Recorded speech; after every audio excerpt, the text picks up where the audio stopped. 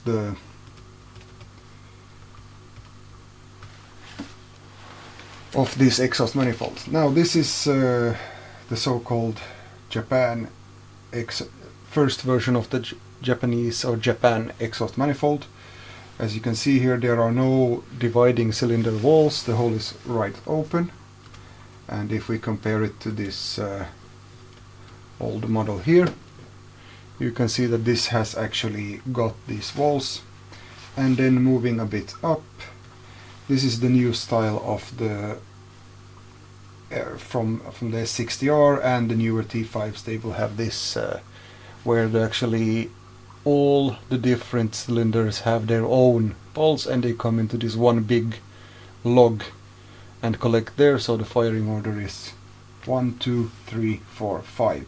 Here the benefits are not as great if you want to use this exhaust gas scavenging, I think it's called, that the previous pulse helps the next pulse evacuate from the cylinder. Or I would think, this is not really my area of expertise, but this is how I would reason. And here is a better picture of the very same. And for anybody who wants to know, this so-called Japan new model is 3063791, and anything with the word Japan stamped in it will have a better alloy and will be less prone to cracking and will perhaps even flow better. The general consensus on the internet is that they flow better when they have the word Japan on it, so perhaps that's a good idea to stamp it on everything. Then if you're going to have take off your exhaust manifold, one thing you can do if you have a gasket is to do a slight port matching. Here I have, this is my exhaust manifold on my car. I have basically removed about 0.5 millimeter of material to make this size match the gasket here. However, you should also take into consideration that if you put this gasket also against the head to see that there is not a big difference in too much of a difference in size, because if the exhaust manifold will get a lot bigger than the ports in your head, then there will be a place for the exhaust gases to expand and lose speed. So it's better to have a consistent size all the way through, and if you want to basically do something here, you can make it just a little bit bigger than the head. This will basically create a bit of a Tesla valve type of situation where and not the electric car Tesla in this case, but the Tesla valve from Nikola Tesla, where actually the direction of gas or fluids will want to flow in one direction because of the design.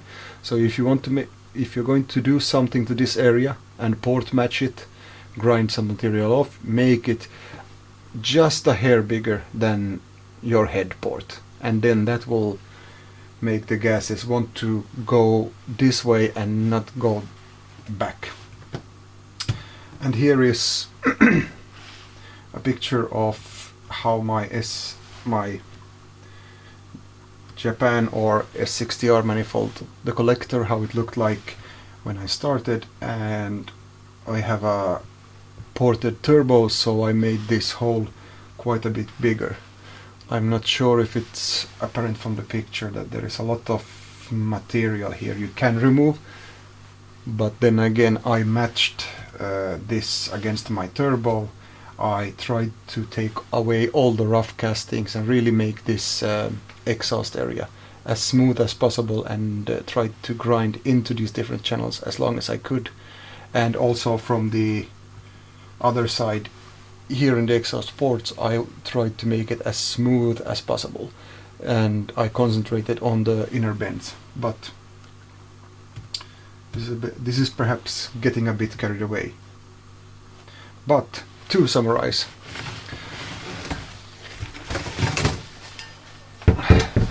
let me zoom out. The stock T5 exhaust manifold can be made to basically be more or less like the Japan exhaust manifold if you just grind away on these to make it less prone to cracking. And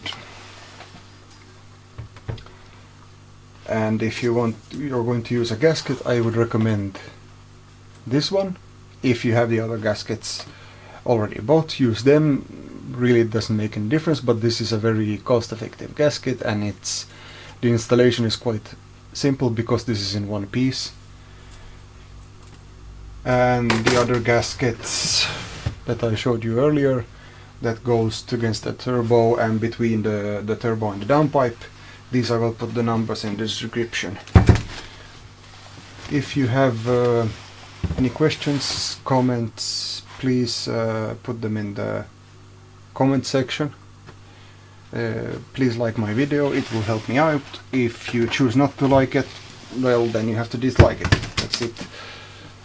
Lastly, as an added bonus, when you are going for higher levels of power, you may want to look into something like this.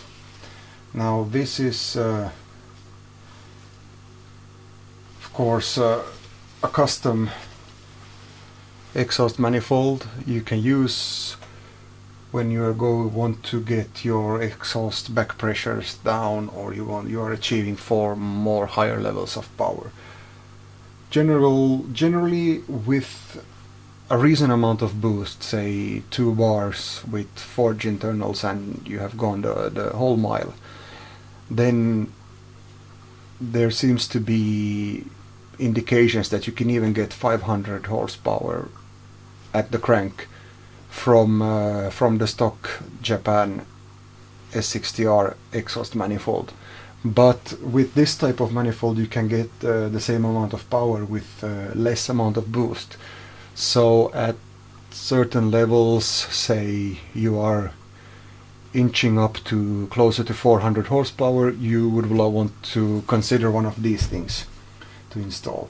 But these again have a slight of a clearance issue, because most of these aftermarket exhaust manifolds that you find, you actually have to remove the engine to install them, and then if they are poorly made, they have some construction defect or something, and they break or they start to leak, then you have to take out your whole engine in order to get this out. So this is really not always the best way to go. That's why I would recommend you stick to the stock exhaust manifold as long as you can, and try to make a sensible power in the mid-range area where you are most likely going to drive the car, instead of having a maximum power output of 500 horsepower and a lot of boost that will put a lot of strain on your engine. So we are coming up to the 20-minute mark of this video. Thank you so far, and Happy New Year. This will be the first video of this year.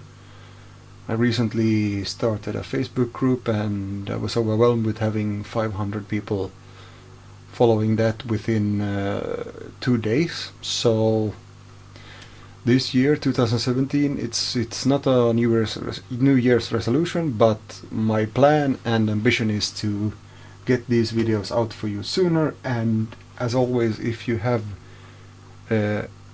any facts you want corrected, please put them in the description. I will add them to the video. I will make a follow-up video if necessary, correcting errors I have possibly said, and so on. So with that in mind, see you in the next video. It will be regarding airflow meters. Goodbye.